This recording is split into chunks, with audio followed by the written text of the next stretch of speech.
मेरा नाम सैम है। मैं हाई स्कूल में पढ़ता हूँ। हमारे एक टीचर थे मिस्टर स्मिथ। वो हमें केमिस्ट्री पढ़ाते थे। एक दिन क्लास के बाद मिस्टर स्मिथ ने हमें बताया कि वो एक लंबी छुट्टी पे जाने का सोच रहे हैं, जिसकी वजह से वो आगे वाली क्लासेस में शायद प्रेजेंट न हो। उन्होंने कहा जब तक प्रिंसिपल कोई दूसरा टीचर नहीं ढूंढता तब तक हमें अपने लेसन्स खुद प्रिपेयर करने चाहिए। वैसे तो सब ये बात सुनकर बहुत एक्साइटेड थे। हमने सोचा कि एटलीस्ट केमिस्ट्री क्लास तो थोड़े टाइम तक नहीं होगी। अगले दिन जब हम स्कूल गए, कुछ अचानक से हुआ। जैसे ही हम क्लासरूम के सामने पहुंचे और क्लासरूम का दरवाजा खोला, सब डर के मारे चिल्लाए। क्लास की सीलिंग से एक बॉडी लटकी हुई थी। वो हमारे केमिस्ट्री टीचर मिस्टर स्मिथ थे।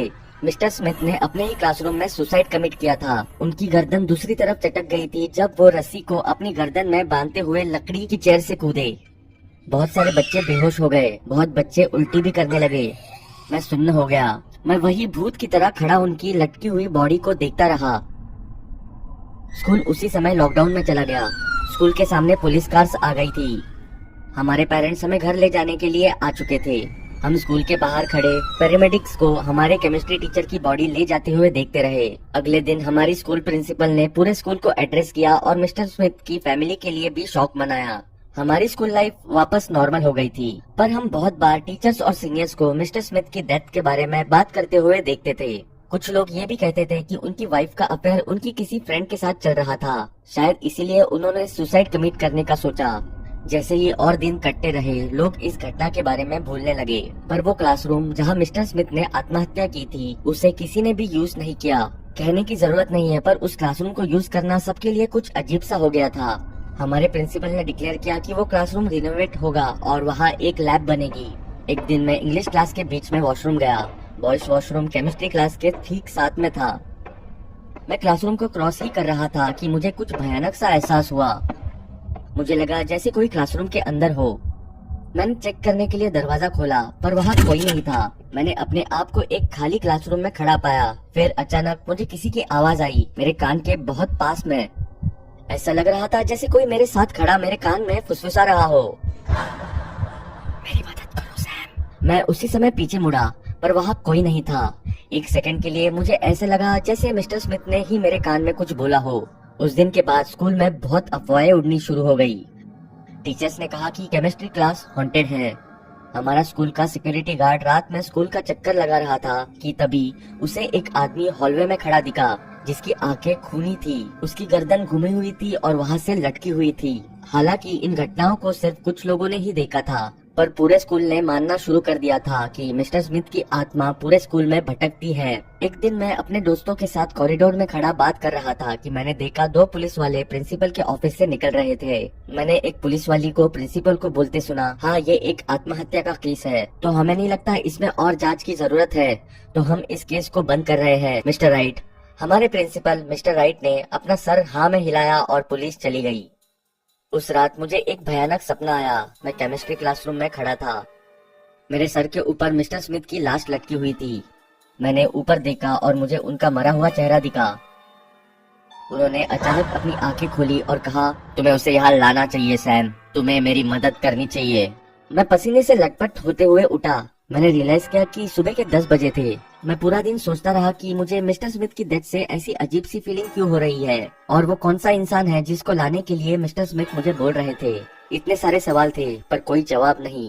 मैंने मान लिया कि शायद मेरा दिमाग मुझसे कोई खेल खेल रहा है। जब ये नई घटना नहीं घटी, हमारे स्कूल ने लास्ट क्लास के बाद एक बास्केटबॉल मैच ऑर्गेनाइज किया। जब मैच शुरू हुआ तब 5 बजे थे। सब स्टूडेंट्स और टीचर्स ने लेट तक स्टे बैक किया। प्रिंसिपल राइट ने विनिंग टीम को विनर्स कप देना था। सब लोग बास्केट कोर्ट में पागलों की तरह चीयर कर रहे थे।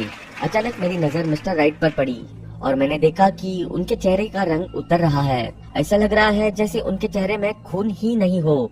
उनकी आंखें बास्केटबॉल कोर्ट के बीचों बीच टिकी हुई थी। वो गेम नहीं देख रहे थे, बल्कि किसी चीज को घूर रहे थे। मैंने उनकी आंखों को फॉलो किया तो मुझे सिर्फ प्लेयर्स खेलते ही दिखे। प्रिंसिपल राइट उठे और हमारे जिम टीचर को कुछ कहा। वो उनके बिल्कुल साथ बैठा था। वो वहाँ से चले गए। ये तब है जब मैंने वो फिर से डरावनी आवाज सुनी, उसे लेकर आओ सैम, उसे केमिस्ट्री क्लास में लेकर आओ। मुझे नहीं पता मेरे साथ क्या हुआ, पर मेरी टांगों में से मानो जान निकल चुकी थी। मुझे ऐसे लगा किसी ने मुझे मेरी कुर्सी से खींचना और उसे फॉलो करने के लिए भेजा। मैं जैसे ही एग्जिट डोर से निकला, मैंने देखा मिस्टर राइट कॉरिडोर से कहीं जा रहे थे। मिस्टर राइट, मेरे पापा आपसे कुछ बात करना चाहते हैं, बहुत जरूरी बात है। मेरे पापा वहाँ नहीं थे। ये सब मैंने अपने आप में बनाया। मानो या ना मानो, ऐसा लग रहा था जैसे मैं किसी और ही दुनिया में खो गया था और कोई और ही मेरे मुंह के जरिए बोल रहा था। मिस्टर राइट बहुत गुस्सा हो गए और मेरी तरफ चलकर आने लगे। उन्होंने चिढ़ते हुए कहा, फाइन, कहाँ है वो? मेरे पास ज्यादा टाइम नहीं है, मुझे कहीं जाना है, आओ जल्दी करते हैं। मैं उन्हें केमिस्ट्री क्लासरूम में ले गया। मिस्टर राइट अंदर गए और बोले, तुमने उन्हें यहाँ वेट करने को क्यों कहा? स्कूल में और भी बहुत जगह है बात करने के लिए। क्लासरूम हमेशा की तरह खाली ही था। मिस्टर राइट अंदर गए। उन्होंने इधर उधर देखा और कहा, तुम्हारे पापा कहाँ है? मुझे नहीं दिख रहे वो, ये कैसा मजाक है? पर इससे पहले कि मैं जवाब दे पाता, क्लासरूम का दरवाजा मेरे मुंह पे बंद हो गया। मिस्टर राइट जोर जोर से चिल्लाने लगे जैसे कि उनके साथ कोई और भी हो। मैंने उन्हें बोलते हुए सुना, ओह माय गॉड स्मिथ, तुम तो मर चुके हो। अगले शब्द जो उनके मुंह से निकले वो टूटे फूटे थे, पर मैं समझ पाया कि वो किसी से माफी मांग रहे थे और कह रहे थे कि उनका कोई इरादा नहीं था उसकी वाइफ के साथ रोमांस करने का, और कुछ ऐसी ही बातें चल रही थी। फिर वो बहुत जोर से चिल्लाने लगे। उनकी दर्दनाक चिल्लाने की आवाज से गेम रुक गया और कुछ स्टूडेंट्स भी बाहर आए। सब क्लासरूम के बाहर इकट्ठा हो गए। हम सब प्रिंसिपल राइट को किसी से माफी मांगते हुए सुन पा रहे थे। टीचर्स ने दरवाजा खोलने की कोशिश की पर कुछ नहीं हुआ। वो कुछ और पल तक चिल्लाते रहे और फिर अचानक सब शांत हो गया। पुलिस को इन्फॉर्म किया गया। जब उन्होंने दरवाजा तोड़ा, हमें प्रिंसिपल की बॉडी सीलिंग से लटकी दिखी, बिल्कुल मिस्टर स्मिथ की बॉडी की तरह। कोई कुछ कह नहीं सकता कि उस रात क्लासरूम के अंदर एग्जैक्टली हुआ क्या।